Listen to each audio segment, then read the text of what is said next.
एक भाई ने सवाल पूछा है कि मेरी बीवी की हड्डियों में, जिस्म में इतना दर्द है कि वो चल फिर सकती नहीं, और डॉक्टर ने भी कहा चलो फिरो ही ना, सिर्फ आराम करो। मेरे मोहतरम भाइयों, सबसे पहले ये जानो दर्द है क्या। आज किसी को भी सर में दर्द होता है तो वो क्या करता है, सर दर्द की दवाई। पेट में दर्द होता है तो पेट दर्द की दवाई। टांगों में दर्द होता है तो टांगों की दर्द की दवाई। मेरे मोहतरम भाइयों, मैं अक्सर ये बात कहता हूँ, और दर्द कोई बीमारी नहीं है, दर्द कोई, इसको ना इस हदीस से समझो। नबी सल्लल्लाहु अलैहि वसल्लम जब किसी बीमार के पास जाते थे तो क्या कहा करते थे, ला बासा तहूरन इंशाअल्लाह। क्या मतलब है इसका, कोई हर्ज नहीं है इस बीमारी के आने में, कोई हर्ज नहीं है इस बीमारी के आने में। ये तो आई है तुम्हें पकीज़ा करने।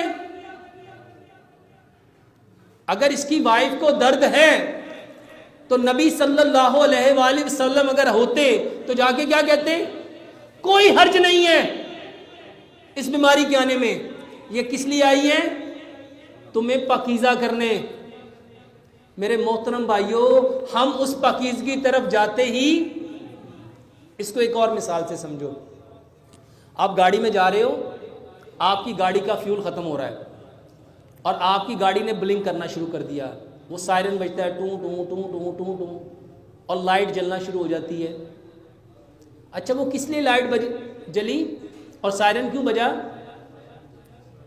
किस लिए, आपको वार्न करने के लिए कि आप क्या करो, जल्दी से अपना फ्यूल पूरा कर लो।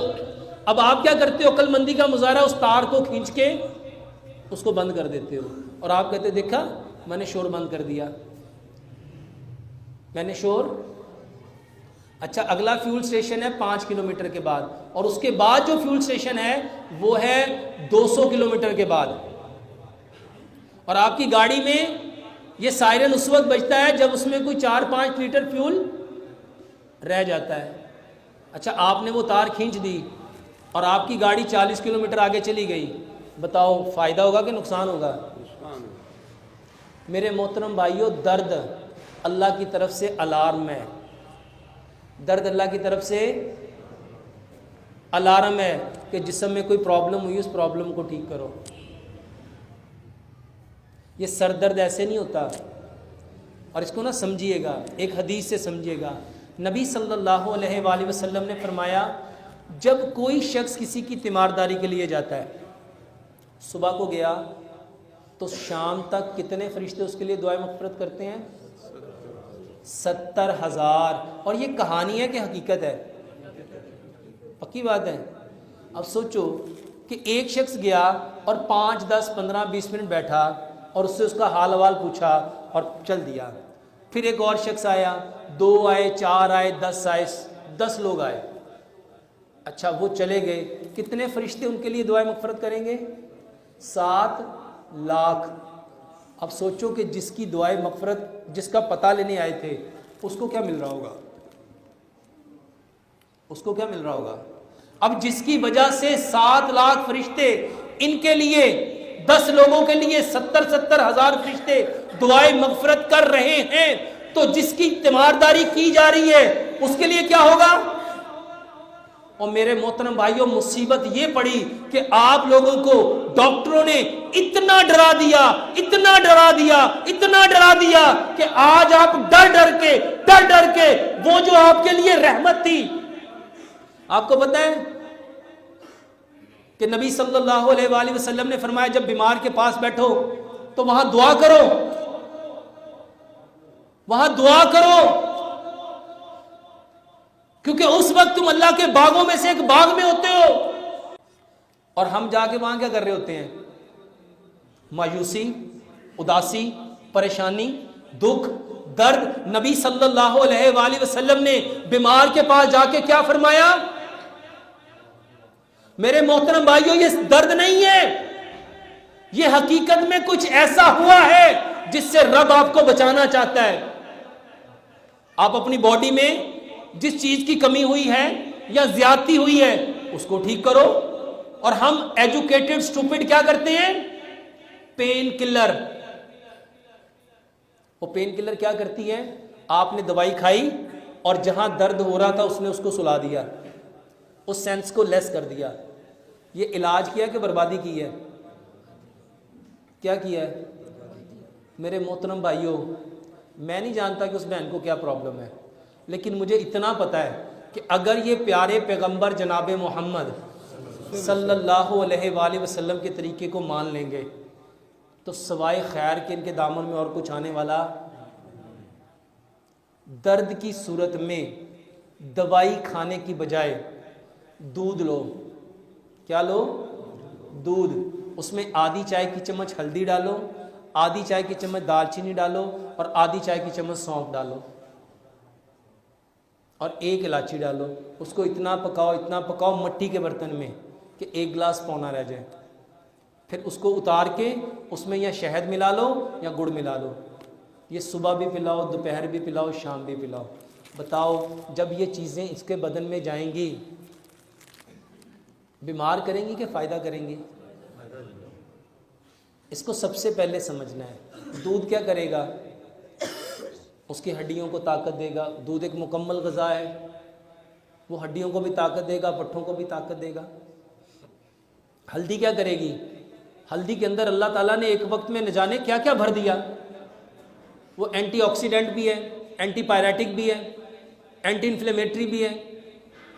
अल्लाह ताला ने उसके अंदर इतनी प्रॉपर्टी रखी कि कैंसर का इलाज है। दालचीनी, वल्लाह ये जितने लोगों की हड्डियां दर्द करती हैं, दर्द की दवाई ना खाओ, अल्लाह की कसम ये दूध पियो, ये दूध पियो, सिर्फ ये दूध पियो। वल्लाह मैं गारंटी से नहीं, मैं लिख के देने को तैयार हूं कि आप लोग मुझे जिंदगी में दुआएं दोगे। वो जो आपने बुखार के लिए कहा था, वो क्या कहा था जी? हाँ, वो मैंने उससे कहा था कि ये नुस्खा इस्तेमाल करो। उसने कहा कि महीनों में वो बुखार नहीं उतर रहा था, तो वो 1.5 दिन खिलाया तो बुखार उतर गया। 3 दिन जैसे आपने कहा था, तो वो 1.5 दिन यानी सुबह दोपहर शाम 1 दिन लिया और अगले दिन सुबह लिया, दोपहर को कितने महीनों से नहीं उतर रहा था? 3 महीने से। 3 महीने से उसकी दर्दें जा ही। मेरे मोहतरम भाइयों, ये कोई जादू वादू नहीं है, ये हकीकत है। आपने बदन को वो दे दिया जो बदन को ज़रूरत थी, उसको पेन किलर की ज़रूरत नहीं है, पेन किलर की ज़रूरत नहीं है।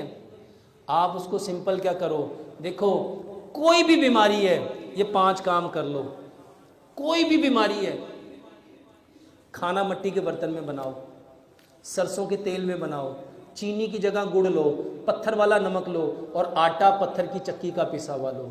सिर्फ ये देना शुरू कर दो, आपका जिस्म खुद ब खुद सेहतमंद हो जाएगा, खुद ब खुद सेहतमंद हो जाएगा। क्योंकि मेरे मोहतरम भाइयों, बदन किस चीज़ से बना था और ये सारी चीज़ें कहाँ से निकल रही हैं? मट्टी से निकलने वाली चीज़ें मट्टी के बदन को सेहतमंद कर देंगी। मेरे भाइयों, बीमारी पता है किस चीज़ का नाम है? बीमारी नाम है आपके बदन में कोई चीज़ ऐसी चली गई जो नहीं जानी चाहिए थी, या ऐसी चीज़ जो उसमें जानी चाहिए थी वो नहीं गई। ऐसे ही है ना? तो मेरे मोहतरम भाइयों, जब आप उसमें वो चीज़ डाल दोगे और अगर वो चली गई उसको बंद कर दोगे, तो मेरे मोहतरम भाइयों आपकी तकलीफ़ ठीक हो सकती है।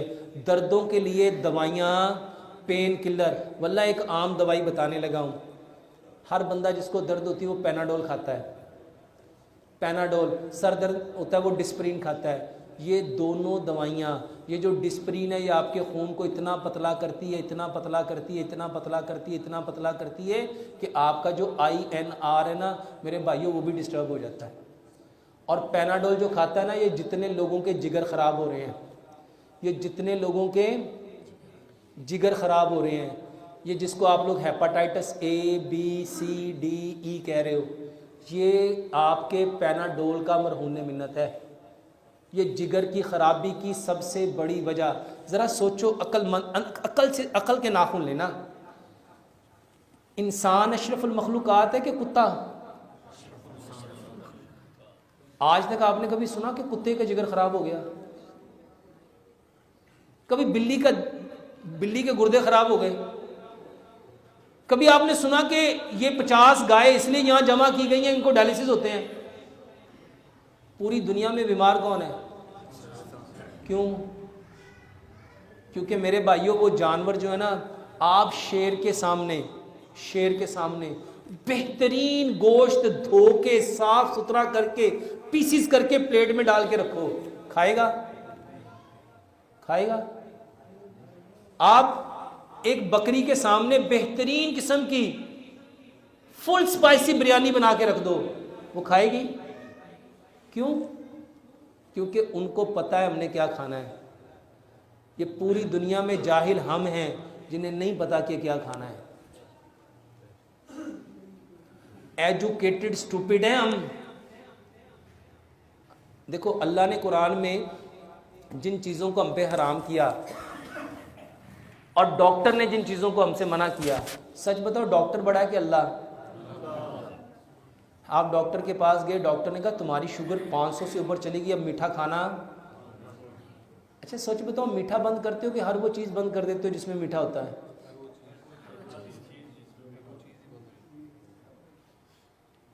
डॉक्टर ने कहा आपका ब्लड प्रेशर बढ़ गया, नमक छोड़ दो। नमक छोड़ते हो कि हर वो चीज़ छोड़ देते हो जिसमें नमक होता है? अगर आपका यूरिक एसिड बढ़ गया, डॉक्टर ने कहा रेड मीट नहीं खाना, सिर्फ रेड मीट छोड़ा है कि हर वो चीज़ छोड़ी जिसमें रेड मीट है? अल्लाह ने कहा गुनाह छोड़ दो।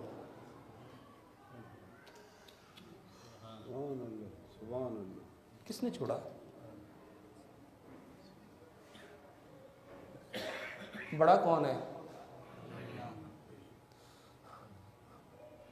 मुंह से कह देने से बड़ा नहीं होता, जिसकी बात को माना जाता है वो बड़ा होता है।